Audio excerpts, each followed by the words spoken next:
ओम शांति।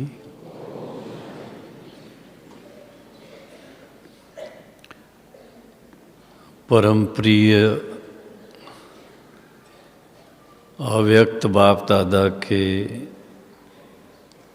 नैनों के नूरे रत्नों, बाबा के दिल तख्त नशीन, आप सभी सारे विश्व से चुनी हुई अमूल्य आत्माएं और विशेष रूप से भारत के महाराष्ट्र जोन के भाई बहने आज के इस विशेष दिन पर, जिसको हम पिताश्री ब्रह्मा बाबा का स्मृति दिवस मनाते हैं, ऐसे महान दिवस पर विशेष महाराष्ट्र के भाई बहने, महाराष्ट्र जोन के, जिसमें बॉम्बे सहित महाराष्ट्र कहते हैं, और फिर साथ में तेलंगाना और दूसरा कौन सा है,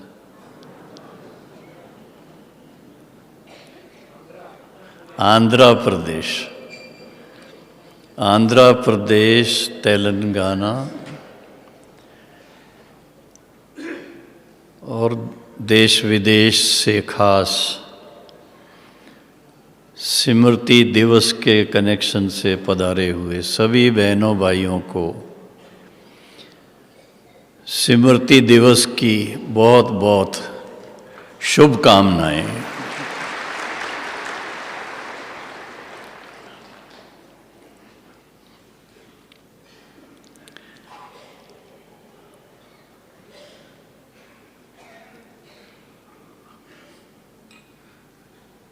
पचास साल पहले आज के दिन 18 जनवरी 1969 हम सब के परम प्रिय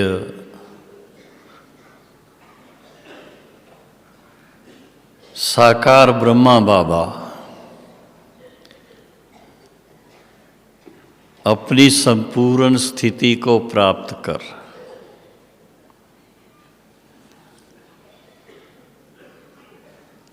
सो इच्छा से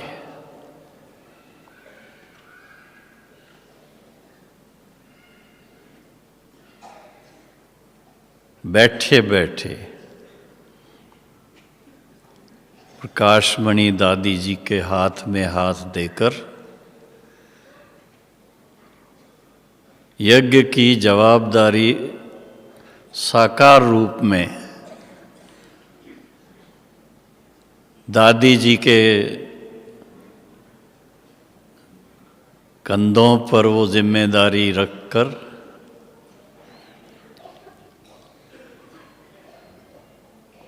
और स्वयं व्यक्त देह से अव्यक्त फरिश्ता स्वरूप में विराजमान हो गए।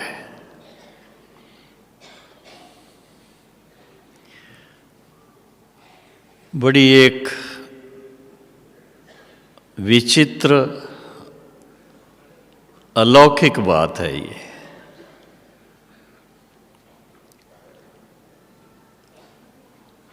साकार बाबा इस बात के लिए हमें कभी मुरली के द्वारा भी संकेत देते थे कि जो बहुत तपस्वी होते हैं, जिनका बहुत समय का अभ्यास होता है,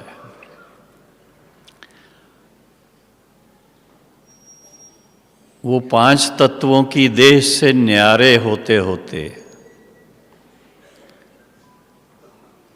इस तरह से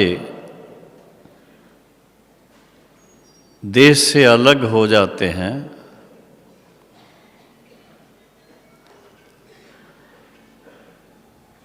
मिसाल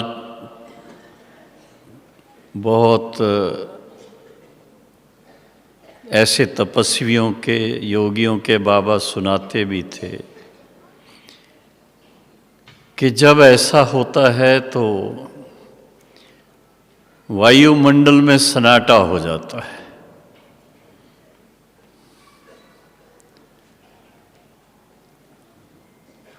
पांच तत्व भी उनको नमस्कार करते हैं।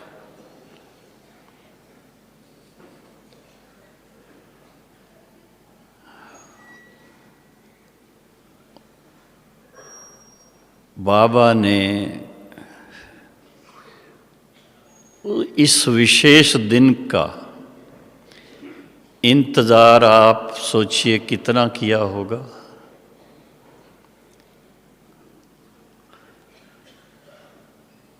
जब हम हिस्ट्री बाबा की पूरी सुनते हैं, उसके बारे में जानते हैं, बाबा के ही मुखारविंद से सुनते थे।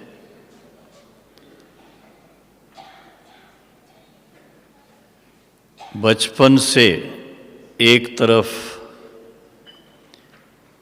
लौकिक जीवन में पूर्णतया सफलता पाने का लक्ष्य, ज्वारात का कारोबार जो बाबा ने छोटेपन में ही अपने जीवन में सीखा और उसमें सफल हुए, और उस समय के राजघरानों के साथ उनके बिजनेस का संबंध संपर्क रहा। आज भी अगर आप लंदन में जाएं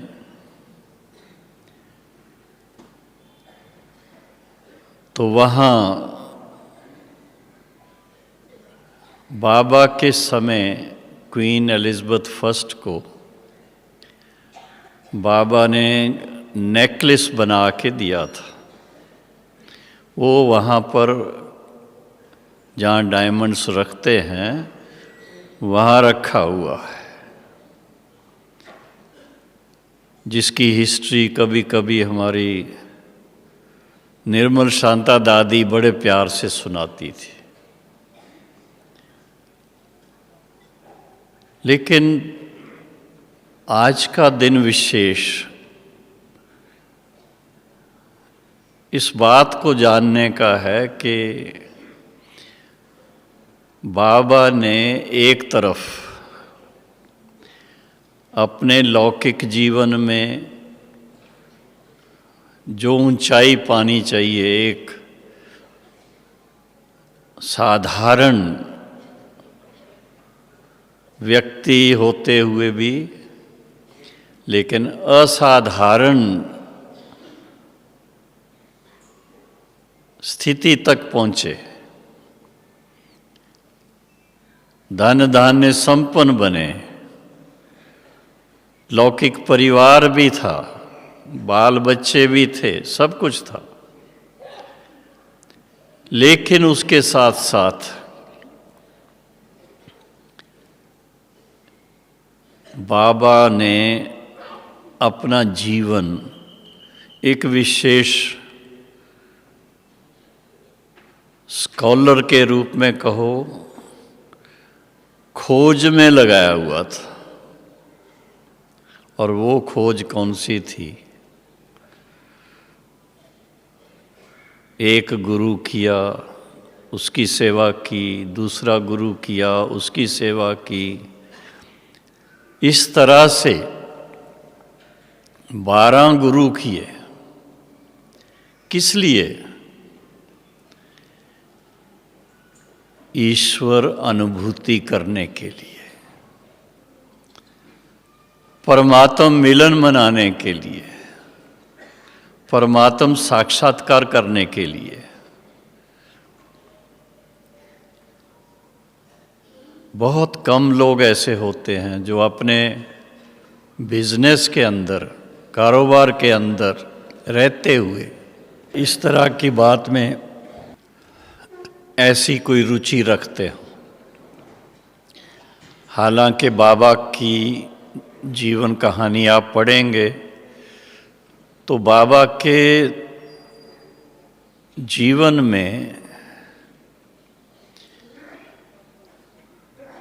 एक तरफ भौतिक सब प्रकार के सुख थे, लेकिन दूसरी तरफ उनकी जो विशेष रुचि रही, संतों की सेवा, गुरुओं की सेवा, और उसके साथ साथ श्रीमद् भागवत गीता को सदा अपने साथ रखना, यात्रा करने पर भी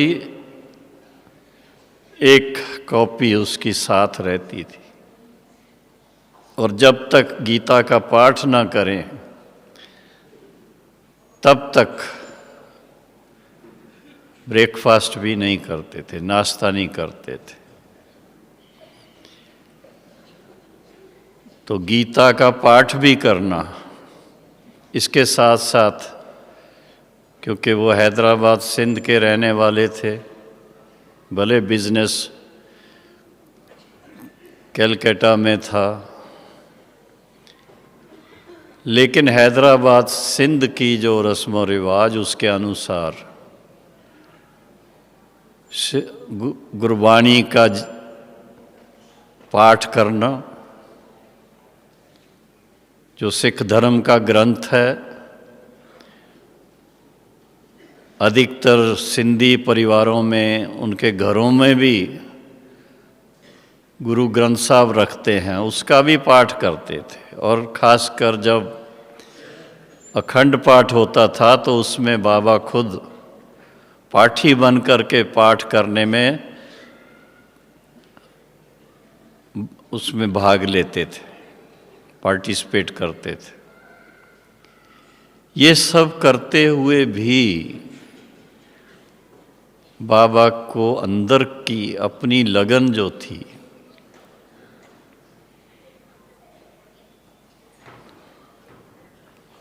उसको पाना है।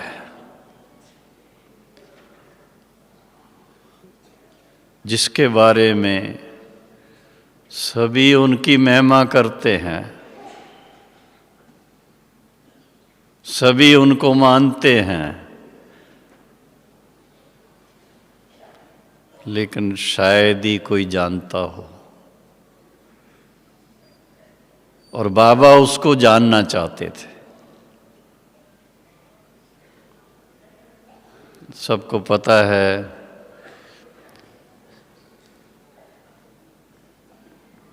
1936 में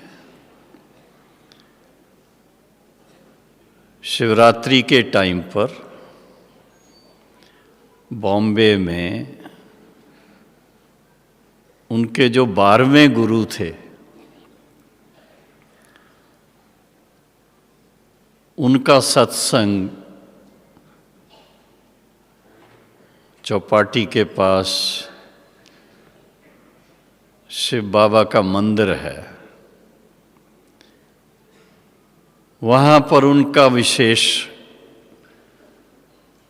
सत्संग था। और बाबा उस सत्संग के लिए कलकत्ता से अपनी धर्मपत्नी और अपनी बहू, जिनका नाम बाद में ब्रिजेंद्रा नाम पड़ा, जो महाराष्ट्र में रही हैं सेवा के लिए, उनके पास ज्ञान लेने वाली आज संतोष दीदी महाराष्ट्र जोन की इंचार्ज हैं। तो बाबा अपने परिवार के साथ उस समय बॉम्बे में थे, और शिवरात्रि का दिन था। ऐसे शुभ दिन पर सत्संग में बैठे बैठे बाबा को कुछ अलौकिक अनुभव होने लगा और बाबा सत्संग से उठ करके अपना जो उन्होंने रहने का स्थान बाबुलनाथ मंदिर के पास में ही लिया हुआ था, वहाँ चले गए। और वहाँ जाने पर उनको उस समय जिस खोज में थे, उनकी खोज पूरी होने का समय आ गया था। उस समय दिव्य साक्षात्कार बाबा को शिव बाबा ने करवाया।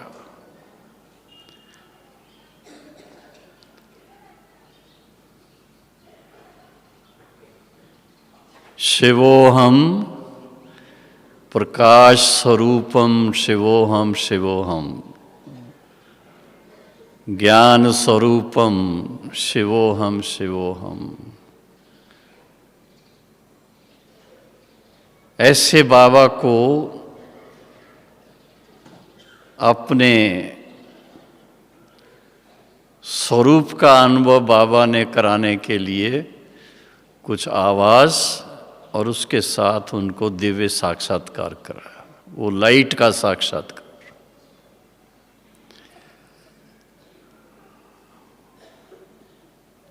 एक नई बात थी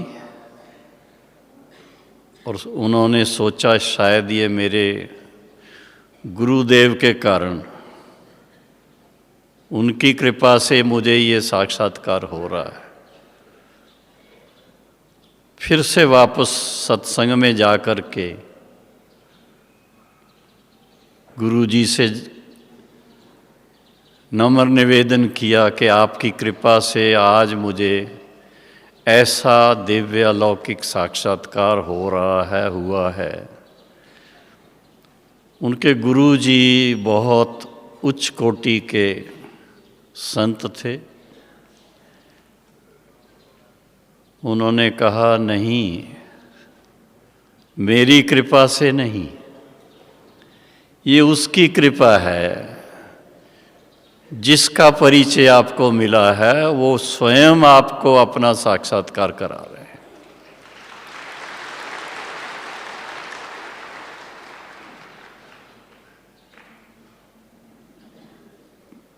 वहाँ से बाबा फिर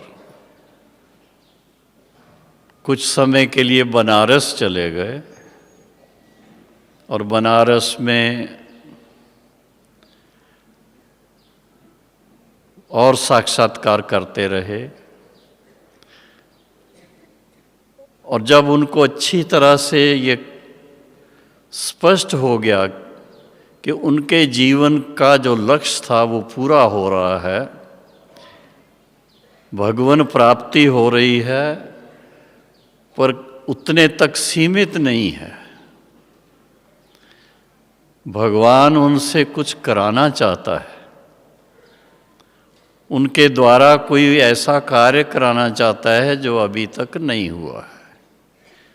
और वो कौन सा कार्य था? सतयुग की स्थापना के लिए उनको निमित्त बनाना था, उसके लिए उनको तैयार करना था। बाबा ने जब इस बात को अच्छी तरह से दिव्य साक्षात्कारों के द्वारा अच्छी तरह समझ लिया, उसके बाद उनके मन में आया कि अब मुझे ये जो हीरे जवाहरात हैं, उस बिजनेस से अपने आप को डिटैच करना चाहिए। उन्होंने अपने पार्टनर को कलकत्ता में टेलीग्राम भेज दी। बड़ी अनोखी टेलीग्राम थी। उन दिनों में उर्दू तो काम में आता था, उर्दू लैंग्वेज। अल्फ को अल्लाह मिला, बे को बादशाही, क्योंकि उनकी जो फर्म थी उसमें 2 पार्टनर थे, बाबा अल्फ पहला नंबर और दूसरे पार्टनर उनके बे दूसरा नंबर थे। तो बाबा ने उनको लिखा, अल्फ को अल्लाह मिला, बे को बादशाही। बिजनेस जो है वो आप चलाना, मेरा जो हिस्सा हो मुझे हैदराबाद सिंध में भेज देना। आप सोचिए कलयुग में भी उस समय 1-2 पर कितना विश्वास था कि बाबा ने अपने पार्टनर को सामने बिठा करके कोई हिसाब किताब नहीं किया, उनके ऊपर छोड़ दिया कि आप मेरा हिस्सा मुझे हैदराबाद सिंध में भेज देना। और वो उन्होंने बहुत ईमानदारी से बाबा को हैदराबाद सिंध में उनका हिस्सा भेज दिया। अब कितना था, बाबा ने मुझे ज़रूर कान में सुनाया था, ये मैं आपको सुना देता हूँ, पर मैं आपको नहीं सुनाऊंगा कि कितना सुनाया था।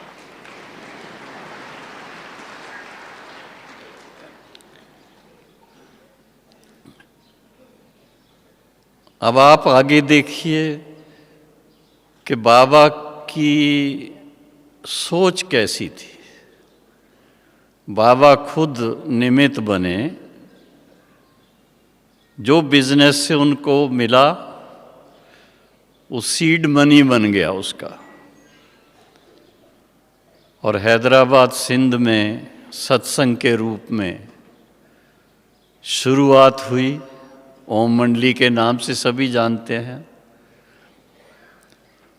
और उस ओम मंडली में जो भी कोई बहनें और भाई आते थे उनको अलौकिक अनुभव होते थे, किन्हीं को दिव्य साक्षात्कार से और किन्हीं को ज्ञान सुनने से। और उनको ये महसूस होता था कि ये जो ज्ञान हमें मिल रहा है और जो उसके साथ में साधना है, मेडिटेशन है, जिसको हम आज राजयोग कहते हैं, ये तो हमारे जीवन में था ही नहीं, मिसिंग था। और इससे इतना फ़ायदा हो सकता है हमें, तो उसको सभी ने सहर्ष स्वीकार किया, जिसमें के बड़े भी थे, छोटे भी थे, बच्चे भी थे, बहनें भी थी, भाई भी थे। अब आप सोचिए, और वो धीरे धीरे एक छोटे से सत्संग से बढ़ता गया। और उसकी रिजल्ट क्या हुई? थोड़ी तो उथल पथल हो जाती है, लेकिन बाबा ने 18 जनवरी, 1 साल के बाद, जब उनको साक्षात्कार हुए पहले, उसके 1 साल के बाद 18 जनवरी 1937, उस दिन बाबा ने विधिवत इस ईश्वरीय विश्वविद्यालय की स्थापना की। एक पत्र बाबा ने लिखा, क्योंकि उस समय ओम का उच्चारण करते थे, तो जो उच्चारण करने वाले उनका नाम ही पड़ गया था ओम मंडली। तो बाबा ने अपने पत्र में लिखा, ओम मंडली माता के चरणों में मैं लखीराज, बाबा का नाम साकार नाम लखीराज था, मैं लखीराज अपना तन मन धन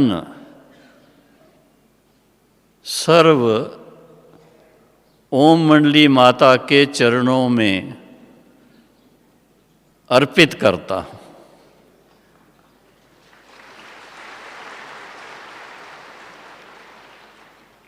आप सोचिए कितनी विशाल हृदय की बात है ये नहीं कि मैं अपने बच्चों को बांट दूं पहले कुछ अपने हिस्से से, किसी और कारोबार में भी लगा दूं, कुछ अपने लिए रख लूं, ऐसा नहीं किया। और उसका कारण यही था कि बाबा को जो चीज़ बाबा ढूंढ रहे थे, सारा जिसमें जीवन उनका गया था 60 वर्ष की आयु तक, उसकी प्राप्ति हो गई, जिसके लिए बाबा कहते थे अब मुझे सच्चे ज्ञान के हीरे जवाहरात मिले हैं। वो हीरे जवाहरात जो मैं बिजनेस करता था वो तो पत्थर थे, झूठे थे।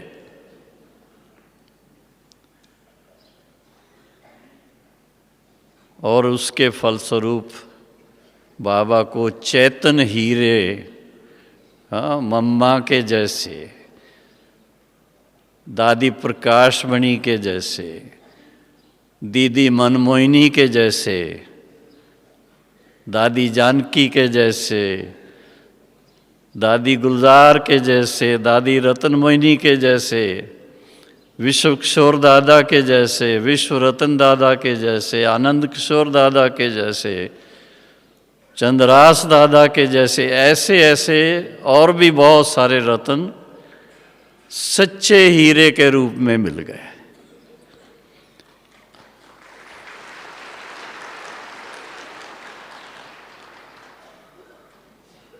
और फिर आप सभी को हिस्ट्री तो पता है कि 1 साल हैदराबाद सिंध में रहने के बाद विधिवत नाम भी प्रजापिता ब्रह्मा कुमारी ईश्वरी विश्वविद्यालय और स्थानांतरित कर दिया कराची में। कराची में क्यों गए, आप सोचना थोड़ा इसके ऊपर। बाबा का प्लानिंग अपना था। कराची तक जो भी ओम मंडली में बहनें भाई आकर के समर्पित हुए, जिनकी संख्या 380 थी, भिन्न भिन्न परिवारों के,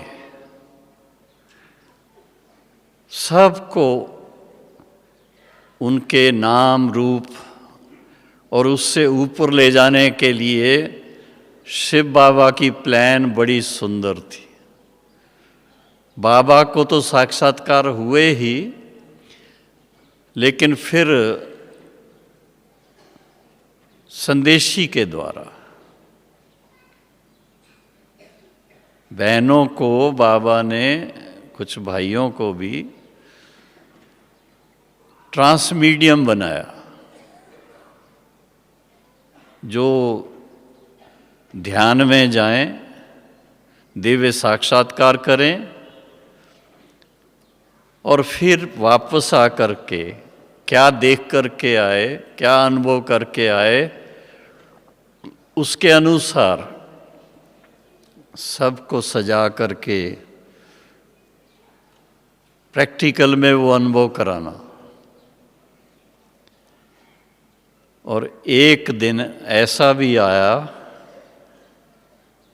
जिसमें शिव बाबा भृगु ऋषि के रूप में कह लो, उन्होंने 380 बहनों भाइयों के सभी के अलौकिक जन्म का नया नाम उनको दे दिया। आप सोचिए, एक कोई लिस्ट बनानी होती, थोड़ा सा भी आगे पीछे हो जाए, लेकिन बहुत वंडरफुल लिस्ट बनी। जैसे मम्मा का नाम ओम राधे था पहले, राधे था, फिर ओम राधे, ओम साथ में ओम मंडली के कारण लगाते थे। उनको क्या नाम मिला? जगदम्बा सरस्वती।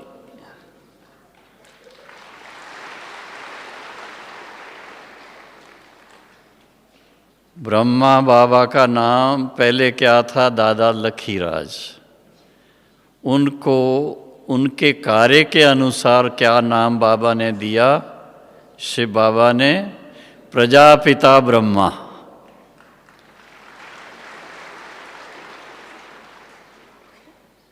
इसी तरह से दादी प्रकाशमणि, उनका नाम क्या था? रामा। तो रामा का नाम प्रकाशमणि। एक जानकी दादी है जिनका नाम उन्होंने नहीं चेंज किया, कि पहले ही ये राजा जनक है, इनका नाम चेंज करने की ज़रूरत नहीं है।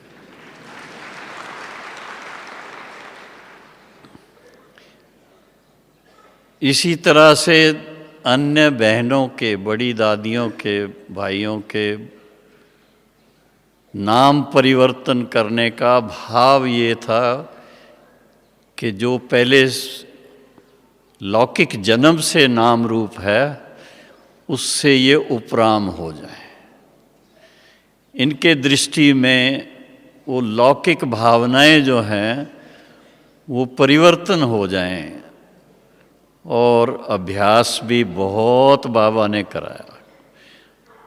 7-7 दिन साइलेंस में ले जाना और लक्ष्य देना, परम धाम निवासी बन के रहो, सूक्ष्म वतनवासी बन करके रहो,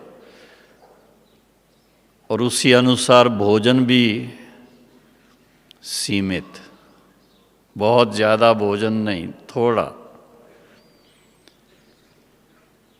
एक हफ्ता लगातार साइलेंस में रह कर के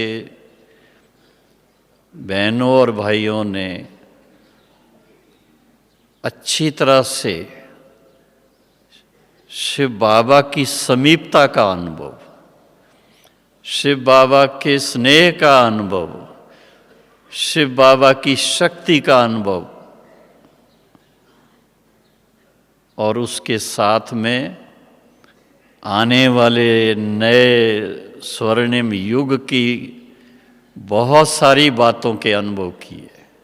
और उसमें खास क्या अनुभव करते थे? ब्रह्मा बाबा को श्री कृष्ण के रूप में देखते थे।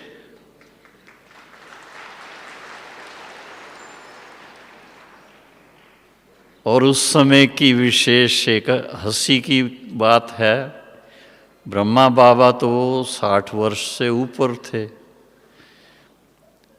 कराची में तो 61 के हो गए, लेकिन जब उनको श्री कृष्ण के रूप में देखते थे तो भाई कोई कोई जो बहुत प्यार में श्री कृष्ण के आ जाते थे, तो बाबा को देखते थे तो बाबा को उठा करके कंधे पे बिठाते थे श्री कृष्ण के रूप में। इस तरह की बातें भी उस समय थोड़ी हुई।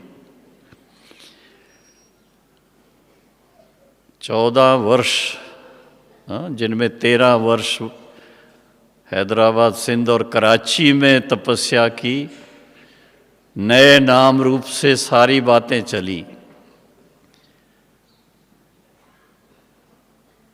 एक विशेष ईश्वरी प्लान के अनुसार, जिसके लिए ब्रह्मा बाबा को शिव बाबा ने निमित्त बनाया,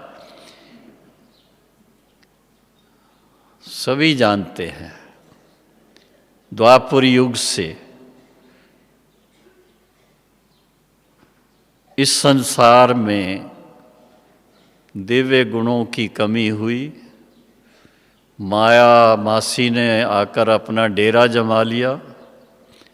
धीरे धीरे भले भक्ति के मंदिर बने, सब कुछ हुआ, लेकिन मानवता में वो दिव्यता जो थी, जो सतयुग त्रेता की, वो कम होती गई।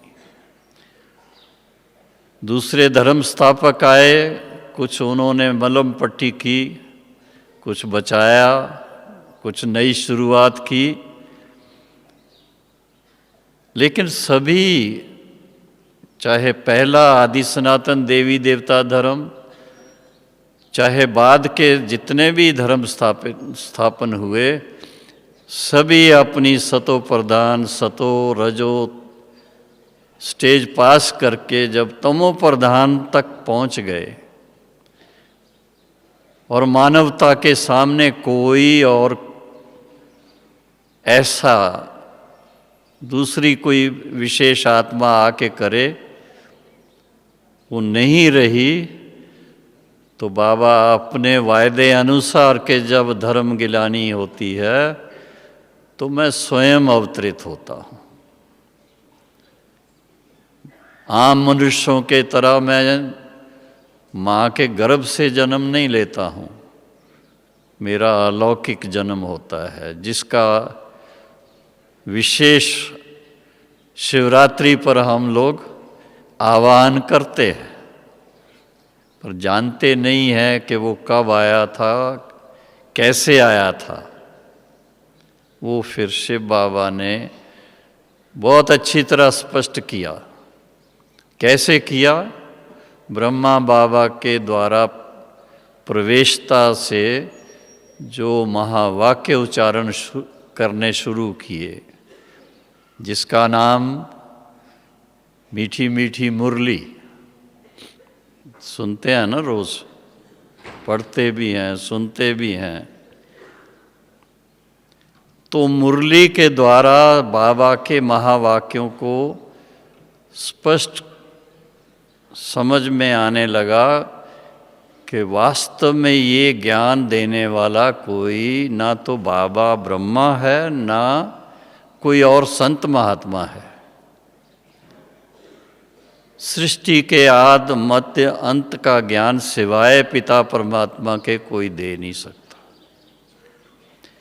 पतितों को पावन बनाना ये किसी मनुष्य आत्मा का या धर्मात्मा का काम नहीं है। पतित पावन वो एक ही है। और फिर इसके साथ में ब्रह्मा बाबा का क्या पार्ट है? तो ब्रह्मा बाबा का पार्ट, जैसे कहें कि सबसे अनुभवी, लौकिक रीत में भी बहुत अनुभवी, अलौकिक में भी अपने पुरुषार्थ के द्वारा, तपस्या के द्वारा और दिव्य दृष्टि के द्वारा सबसे ज़्यादा अनुभवी वो ब्रह्मा बाबा थे। ब्रह्मा बाबा के मुख के द्वारा शिव बाबा जब ज्ञान देते, सुनने लायक बातें हैं। मुरली से कई बार स्पष्ट होता है कि शिव बाबा ने क्या कहा और ब्रह्मा बाबा ने क्या कहा। तो शिव बाबा ने बड़ी अथॉरिटी से वो ज्ञान दिया और ब्रह्मा बाबा ने अपने अनुभवों के द्वारा, अनुभव हम बच्चों को सुना करके कि पुरुषार्थ में क्या क्या बातें आती हैं, क्या क्या रुकावटें आती हैं, कैसे उनको पार करना है, और उसमें भी विशेष तपस्या का पार्ट कितना है, ज्ञान की प्रकाष्ठा का पार्ट कितना है। तो ये बाबा ने स्पष्ट किया। और इसके साथ साथ जब ऐसे भाई बहनें तैयार हो गए जो देखने में बिल्कुल दुनिया से न्यारे नज़र आते थे, वो हैदराबाद सिंध से कराची, कराची से माउंट आबू आए और माउंट आबू से फिर भिन्न भिन्न स्थानों पर सेवा के लिए बाबा ने उनको भेजा। तो वो एक पार्ट था यज्ञ की स्थापना का। फिर दूसरा पार्ट शुरू हुआ 1952 ऑनवर्ड्स, जब बड़ी दादियाँ, बड़े भाई देश विदेश में सेवा के लिए चल गए। तब से बाबा ने फिर सेवा का पार्ट कितना इम्पोर्टेंट है, नहीं तो सब समझते थे बस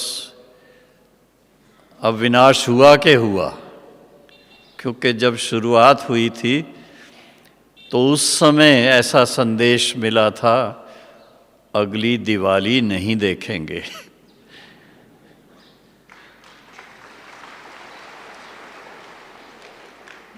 तो वो अभी समझ में आता है कि लौकिक वाली दिवाली की अलग बात थी, उसको तो चेंज करके अलौकिकता में ले आए, सच्ची दिवाली मनानी शुरू कर दी।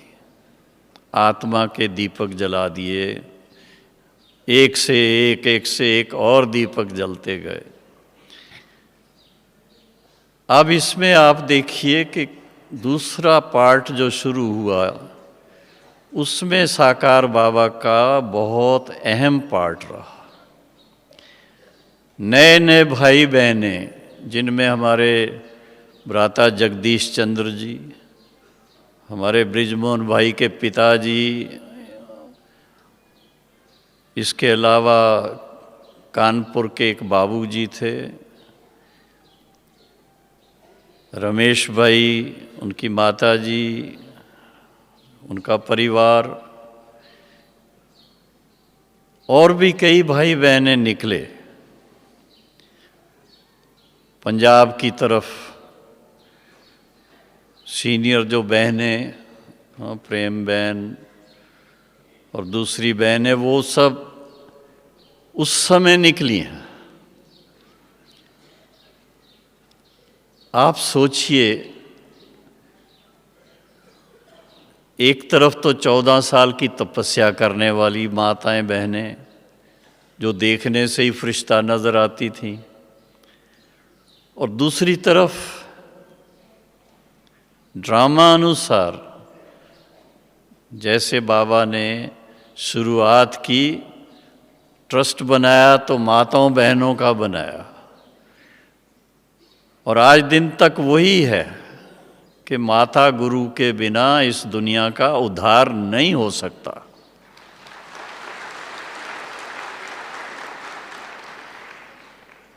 भारत में तो अभी तक भी महिलाओं को पुरुषों के बराबर के दर्जे की बात अभी पार्लियामेंट में चलती रहती है, अभी तक भी देने को तैयार नहीं है। जज साहब, जल्दी से करवाना चाहिए उसको।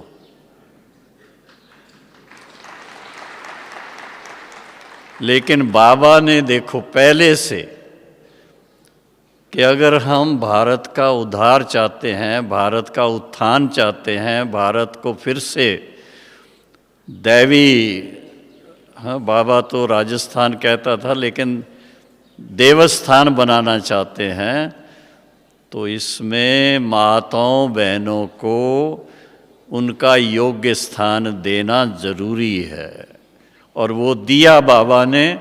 इसलिए आज मैं तो बाबा को बधाई देना चाहता हूँ, सच्ची पूछो तो, कि बाबा के द्वारा स्थापना की और बड़ी दादियों ने उसको आगे बढ़ाया। आज कितनी बहनें हैं ललित भाई? 40,000 बहनें समर्पित हैं।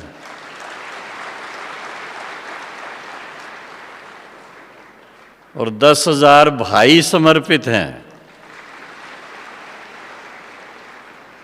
और इसके साथ में कितने परिवार हैं? लाखों परिवार जो हैं वो भी समर्पित भावना से अपनी सेवा देते हैं।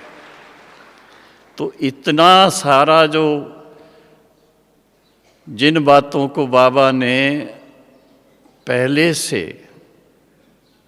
बहुत क्लियरली अनुभव में अपने लाया हुआ था कि जन जन तक ये संदेश पहुंचना चाहिए, क्योंकि बाप सभी का बाप है, शिव बाबा सबका बाप है।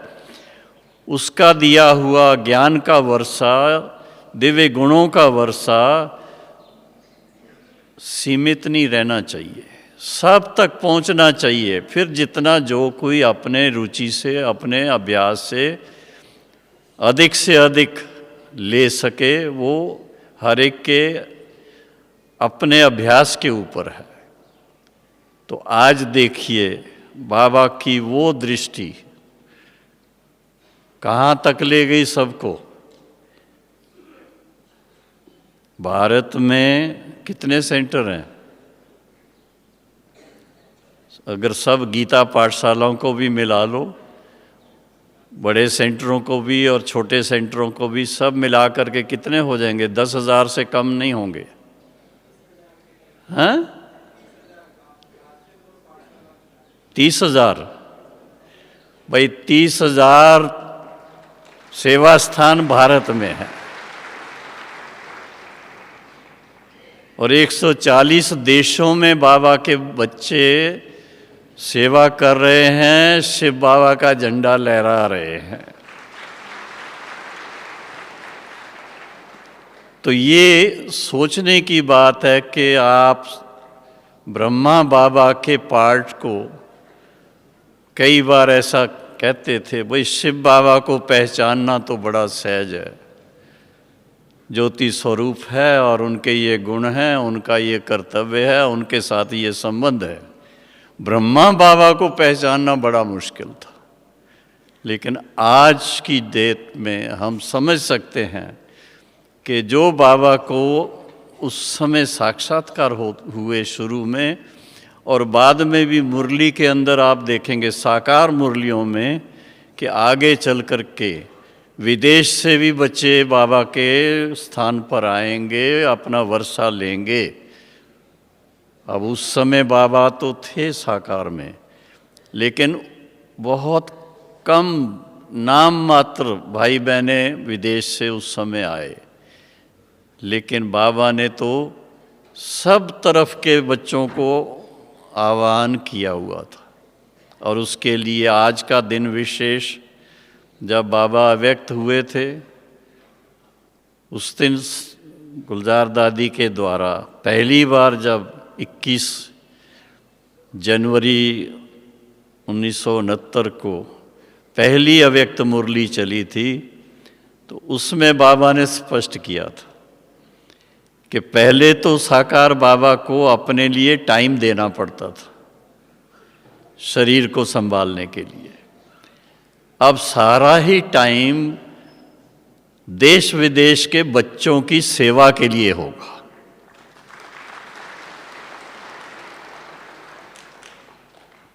तो ऐसी बेहद की बातें जब हम बाबा के महावाक्यों में सुनते हैं, पढ़ते हैं, तो दिल में क्या आता है? बाबा, हम आपके इस महान कार्य में आपका राइट हैंड बन करके जो हमसे सेवा आप करवा सकें करवाएं। हम निमित्त बन करके अपने तन, मन, धन, संकल्प, कर्म सबसे करेंगे। तो आज का दिन विशेष बाबा के मिसाल को सामने रखते हुए कि बाबा ने कैसे इस कलयुग के अंतिम समय में अपनी जीवन को किस तरह से लौकिक से अलौकिक में परिवर्तित किया, और अलौकिक में भी फिर एक सबसे ऊंचा लक्ष्य जो है वो है जीते जी जीवन मुक्ति को प्राप्त करना, आत्मा को बाप समान संपूर्ण बनाना और सभी गुणों में संपन्न, सर्वगुण संपन्न, 16 कला संपूर्ण, संपूर्ण निर्विकारी, मर्यादा पुरुषोत्तम, अहिंसा परमो धर्म, ऐसी स्थिति को प्राप्त करना, उसके लिए बाबा ने खास लास्ट में, जो आज के दिन को मैं सामने रखता हूँ, लास्ट में बाबा ने अपने जीवन के लास्ट के जो 3-4 साल थे, विशेष रूप से हम बच्चों को भी ध्यान खिंचवाया और खुद भी हमारे सामने एग्जाम्पल रूप बने। 8 घंटा भले आराम करो, 8 घंटा भले अपना कारोबार करो, 8 घंटा बाबा के याद में और सेवा में लगाओ। अब आपको सोचना है कितना आप लगा सकते हैं, लेकिन बाबा ने प्रैक्टिकल हमको करके दिखाया। लास्ट में तो बाबा इशारे में सारी बातें हैं, और बाबा की तपस्या का जो लेवल था, हम तो बच्चे हैं, उसको मापना हमारी बुद्धि तो बड़ी सीमित है, लेकिन इतना जानते हैं कि बाबा के पास झोंपड़ी में अगर बैठते, बात करने जाते, तो उस समय बाबा के प्रकंपन हमें भी इतना दिव्यता में ले जाते, इतनी ऊंचाई में ले जाते, हम क्या पूछने आए वो भूल जाते थे। बाबा बड़े प्यार से दृष्टि दे के पूछते थे, आओ बच्चे, कुछ पूछना है? तो क्या जवाब देते? बाबा जो पूछना था वो तो भूल गया, जब याद आएगा तो तब पूछ लेंगे, और फिर दृष्टि लेते रहते थे। और इसी तरह से बाबा को हमारे शारीरिक एनर्जी की बहुत बहुत वैल्यू थी। सेवा में बिजी रखते थे, लेकिन जो सेवा में बहुत बिजी रहते हैं, बहुत सेवा करते हैं, उनकी वैल्यू बाबा को कितनी, वो मैं 1-2 बातें और सुनाना चाहता हूँ। जयपुर में नया म्यूज़ियम बनना था, एक बिल्डिंग वहाँ पर जहाँ अभी भी म्यूज़ियम है, वो देखने के लिए मनमोहिनी दीदी के साथ मेरे को भेजा। माउंट से नीचे आए, बस में आते थे उन दिनों में, तो बस में दीदी को थोड़ा तबीयत ठीक नहीं रही। फिर नीचे डॉक्टर ने उनको दवाई दी, ठीक हो गई, और रात की ट्रेन से जयपुर चले गए। जयपुर में राजा पार्क सेंटर पर दीदी क्लास में गई सुबह को। मैं भी क्लास में बैठा था, पर बाबा का फ़ोन आया, वहाँ साकार बाबा का, और मेरे को फ़ोन पर बुलाया। तो एक तरफ तो बहुत खुशी होती है, भाई बाबा का फ़ोन आए, इससे बढ़ के और क्या चाहिए। बाबा ने पूछा, बच्चे आराम से पहुंच गए? मैंने कहा जी बाबा। रास्ते में कोई तकलीफ़ तो नहीं हुई? मैंने कहा नहीं बाबा। सुना दीदी को कल कुछ हुआ था। तो फिर मैंने बताया कि बाबा हाँ ऐसे ऐसे हुआ था। अब बाबा देखो बच्चों का कितना ध्यान रखता है, और ख़ासकर जो सर्विसेबल मुरबी बच्चे हैं, उनकी तो कितनी वैल्यू बाबा के पास। कहा बच्चे तुमको ये ख्याल नहीं आया दीदी की तबीयत ऐसे हुई तो बाबा को फ़ोन करके बताएं?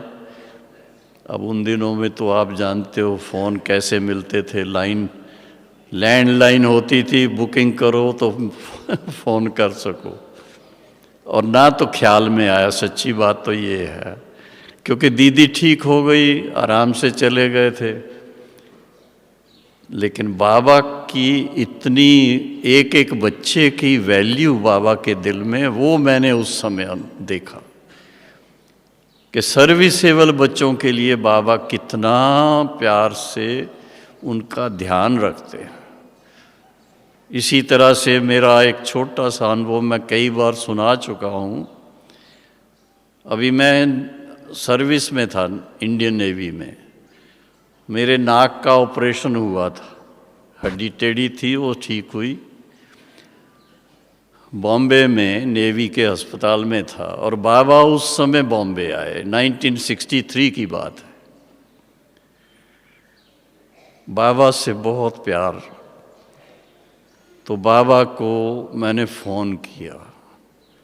मैंने कहा बाबा आप बॉम्बे में आए हैं, मैं आपसे मिल नहीं सकता क्योंकि मैं तो अस्पताल में एडमिट हूँ, आप नहीं आ सकते? छोटे बच्चे जैसे कहते हैं। तो बाबा ने कहा रमेश से बात करेंगे, फिर देखते हैं। और उसी दिन शाम को 6 बजे बाबा नेवी के अस्पताल में रमेश भाई के साथ आए और फिर बाबा से मिलने का आनंद बच्चे ने प्राप्त किया। बाबा से गले मिले, टोली खाई, कुछ उमंग उत्साह के 2 शब्द सुने। तो इस तरह से इसके साथ में मैं एक और बात कहना चाहता हूँ कि बाबा को बच्चों का बहुत बहुत ध्यान रहता था। सिर्फ ये नहीं कि जो समर्पित बड़ी दादियाँ थीं, बड़े भाई थे या छोटे थे, लेकिन मानो जो ज्ञान में आने वाले परिवार, किसी परिवार में किसी बहन की तबीयत खराब हो गई, कुछ हो गई, तो वो याद करती है, किसी के द्वारा बाबा तक संदेश पहुंचाती है। तो बाबा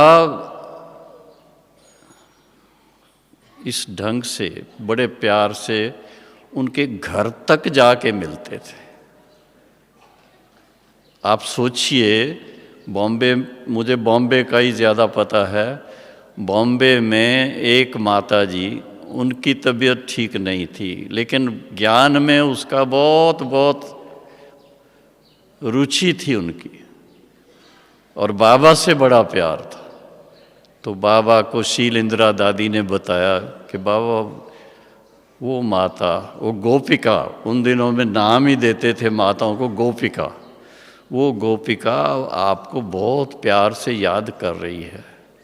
बाबा ने कहा अच्छा, प्रबंध करो, गाड़ी का प्रबंध करो, बाबा जाके उनसे मिलेंगे। बाबा गए उनके घर पर, आप सोचिए, जा कर के उसको बहुत प्यार से दृष्टि दी, गले लगाया और फिर उसको टोली खिलाई। आप सोचो क्या से क्या बन जाएगी वो माता।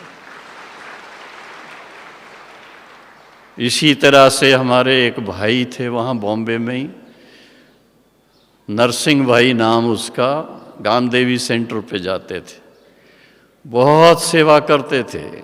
खासकर ये ज्ञान अमृत नई नई शुरू हुई थी, उसके मेंबर बनाने में ही बड़ी रुचि लेते थे।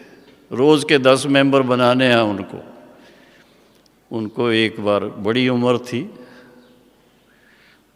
मैं समझता हूँ 60-65 की एज थी, तो कुछ हार्ट की तकलीफ़ हो गई, और हार्ट की तकलीफ़ हुई तो मैं उनको जाकर के मुरली सुनाता था।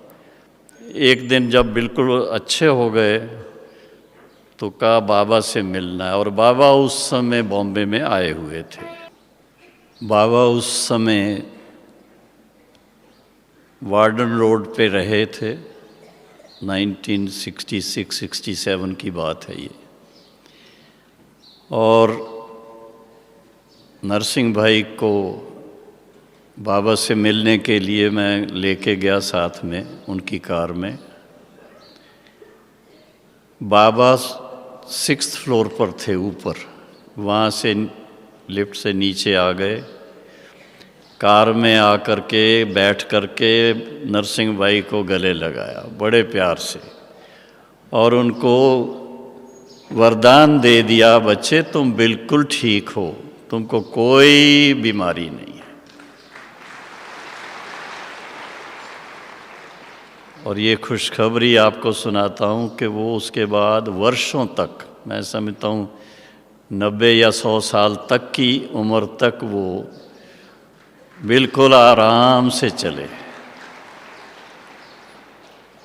और उनसे मिलने के बाद मेरे को गले लगाया, बच्चे मरीज की सेवा कर रहे हो, करते रहोगे।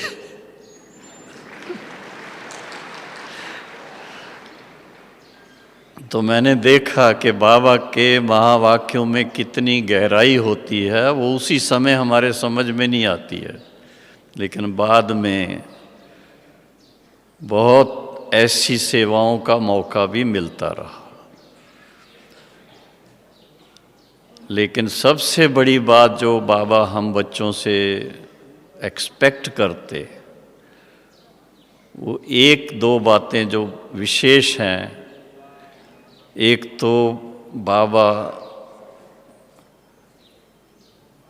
हम सब की स्थिति को आप समान बनाने के लिए बहुत उनका उमंग रहता था।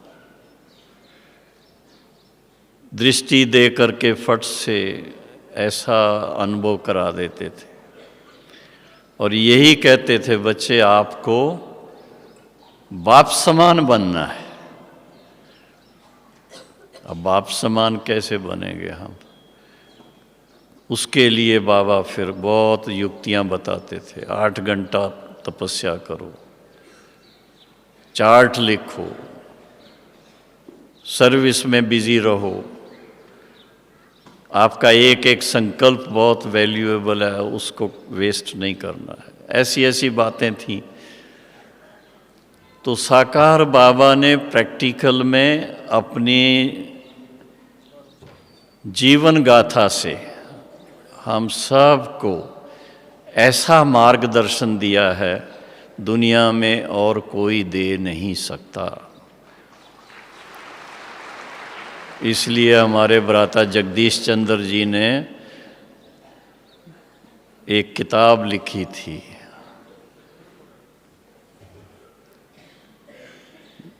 बाबा के जीवन कहानी के ऊपर। क्या नाम है उसका? जीवन को पलटाने वाली अद्भुत जीवन कहानी।